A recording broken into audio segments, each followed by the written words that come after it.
Hi everyone, welcome back to my mini vlog.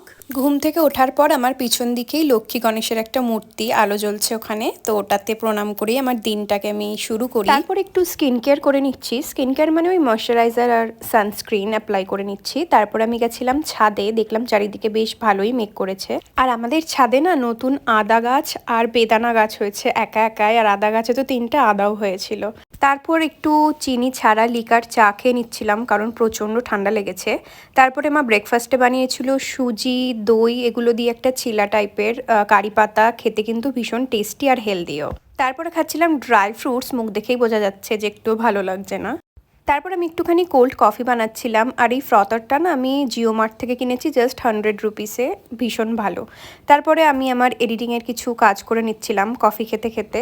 তারপর মা বললো স্নান করে পুজোটা দিয়ে নিতে, তো আমি পুজো দিচ্ছিলাম। ছিল সেদিন সানডে, তো সেই জন্য সৌরভদের বাড়িতে ইনভিটেশন ছিল, ওখানেই লাঞ্চ সারলাম। পরের দিন যেহেতু শেষ সোমবার, তো আমরা গেছিলাম ফুল কিনতে।